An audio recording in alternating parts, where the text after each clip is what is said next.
Like, I love helping y'all, don't get me wrong, but I get this question so many freaking times through DMs, text, in person. Yo, Terry, what camera system should I start with? Hey, this is for y'all. I'm making this video for y'all, so I ain't gotta keep answering this question over and over. Let's go.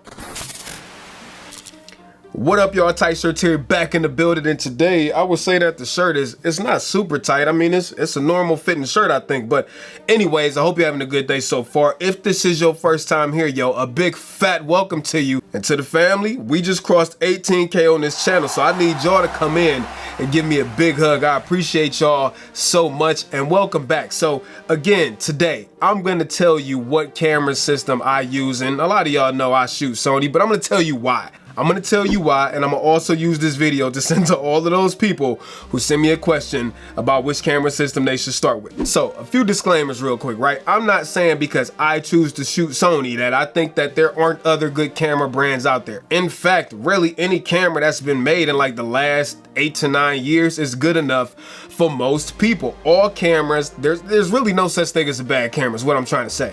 All cameras are good cameras now. You just need to find a system that fits you and the features that fit within your budget on that particular system, which we'll get into more of that in a second. Now also, I'm talking about the world of mirrorless and DSLR cameras. I am not talking about cinema cameras. So before y'all come into the comments flaming me like, oh, Canon has this and Sony doesn't. Listen, we're talking about mirrorless and DSLR cameras. So with that being said, are y'all ready to talk about this? Because I'm ready to talk about it. Ain't gonna be no sauce, no B-roll. We just gonna have a conversation today. Y'all ready? Because I'm ready.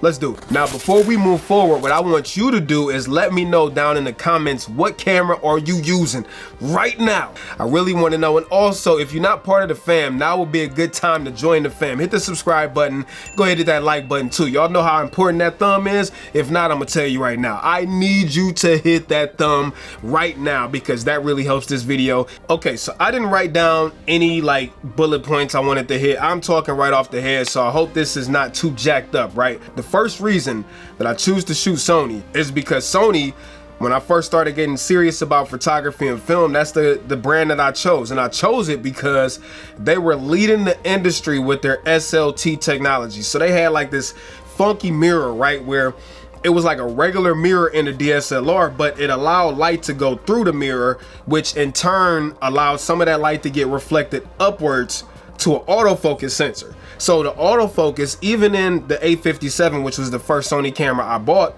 the autofocus was better than anything I had ever tried in any other camera.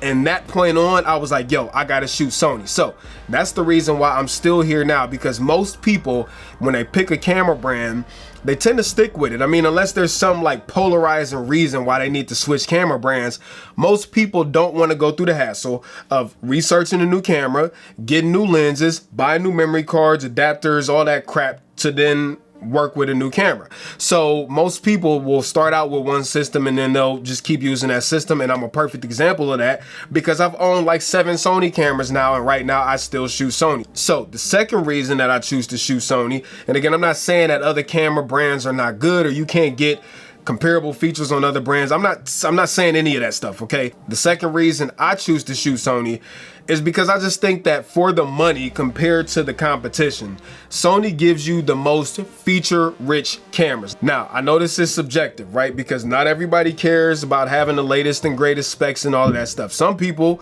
prefer, for example, a camera like a Canon, which may not have all of the bells and whistles, but it has the ease of use, it has the color science, it has all of that stuff. So I get it, it's subjective. Me personally, I want the sauce, man. I want all of the little freaking bells and whistles. I want all of that. Like the A7 III, for example, when they came out, gave you the most feature-rich camera that you can get for your money. Until this day, even with the A7 III, A7S III, Sony Alpha 1, ZV-1, like whatever price category we're talking about, Sony tends to give you the most feature-rich, jam-packed camera, and I really appreciate that. Now, the next reason I shoot Sony is because autofocus, and I kind of hinted on this at the beginning. However, Sony is figuring this wizardry out with their autofocus, right? It's class leading. Actually, Sony and Canon are like neck and neck. I think Sony has the advantage by a very slight margin because now Sony can do like bird tracking and stuff like that. Canons are good too.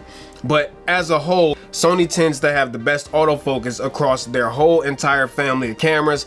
And listen, I know not everybody cares about autofocus, but I'm a run and gun filmmaker, I'm a run and gun photographer, I'm a content creator. I'm always using my camera, and I ain't got time to always be sitting there using manual focus. So I depend on Sony's autofocus a lot, and it is so good that it doesn't get in the way, and it has become an integral part of what I'm doing. So for me, Sony's sticky autofocus is game changing. Now, the next reason I shoot Sony is probably because of lens mount, and this is one of the biggest factors out of everything I'm going to name today. So maybe you don't know what that means. Maybe you're new to cameras, you don't know what the hell I'm talking about, right? So the lens mount is the little circle thing, I'm gonna break it all the way down, that you attach a lens to on the camera. Now, the reason that there's different lens mounts is because you have different manufacturers, and all manufacturers manufacture their cameras differently. So one camera brand might need this much distance from the sensor for its lenses, and this camera brand might need that much. So with that being said, all cameras have different mounts. Now, I'm gonna give you an example. Sony has had different camera mounts. Like when they used to be my Nota before Sony purchased them, they used to have what's called A mount. Panasonic has what's called L mount. Now Canon has like 49 different mounts, okay? So depending on what class of camera that you get from Canon is gonna dictate what lens mount that you have to choose. And it gets very confusing when you have to, okay, I got this camera, but I need to get a lens that's that mount. But if I don't get that, then I can get an adapter. But if I get the adapter, then my auto, like, it's just very confusing. See, Sony has mastered this, right? We have the APS-C cameras, which are the smaller cameras with the smaller sensor. You have the full frame cameras like I'm using now. And then you have the cinema line, which depending on the cinema camera, they may have the crop sensor or the full frame sensor. But we'll just say APS-C, full frame, and cinema. What Sony has done is they have made one mount to cross all of those families of cameras. So what I'm trying to say is, if I got a crop sensor camera, I can put a full frame lens on that crop sensor camera and it'll still work with full autofocus capabilities and everything. On the contrary, if I got a full frame camera, I can still use a crop sensor lens, albeit with some caveats, but it works. And then with the cinema cameras, then I can just use that same lens and put it on that cinema camera. So that is a huge determining factor on why I have not left Sony, is because the lens mount. And then matter of fact, talking about lenses, the sheer amount of lenses that are available for Sony E-mount is ridiculous. Sony themselves have over 70 lenses that you can choose from, just native Sony, right? And then you got third-party companies like Tamron makes amazing lenses, Sigma, Viltrox, Mikey, like there's third-party manufacturers that make lenses for Sony. So if you get into the Sony system, even if you can't find one from Sony that gives you what you want in your price point, there's a bunch of freaking third parties out there that make incredible quality lenses for the Sony E-mount system. So again, the lens mount is one of my biggest things on why I have not left Sony. Now, let's keep this going.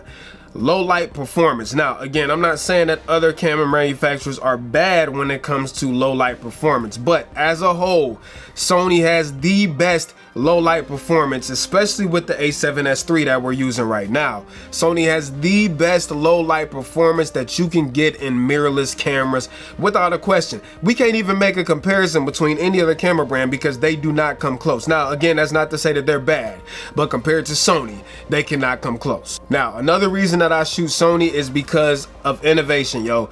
I get it, some people get mad when they have a Sony camera because they buy a camera and then Sony turns around and they drop a new camera. But I'm gonna give you perspective, right? So when the Sony Alpha 7 line first came out, Sony came out with the original A7, then there was an A7 next generation, and the next generation, blah, blah, blah. They were dropping them joints back to back to back to back. Even though people were getting pissed off because, yo, I just bought this Sony camera for all of this money, and then y'all come out with a new one that's better 8 months later. But what Sony was doing is they were trying to perfect the cameras, right? So I get it, there were casualties of war, so to speak, but what that led to is us having the best, in my opinion, mirrorless cameras out there because there were so many mistakes made.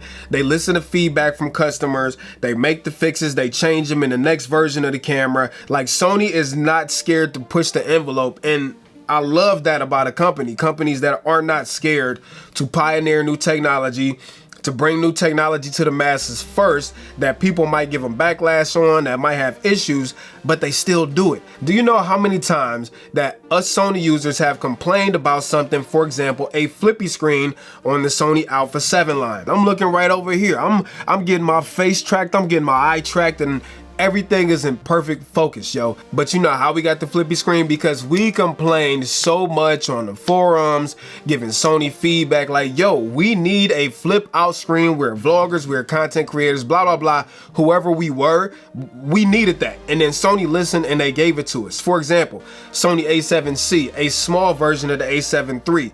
People said that they wanted a bridge camera between crop sensor and full frame, but did not want to carry around a full-size a7 body. So what did Sony do? They made the Sony a7C, which if you want to check that camera out, it's right up there. But they did it. They listened to their customers, they listened to their fan base, which to me is a huge thing. Now, is everything perfect with Sony? No. I mean, the menu systems are garbage.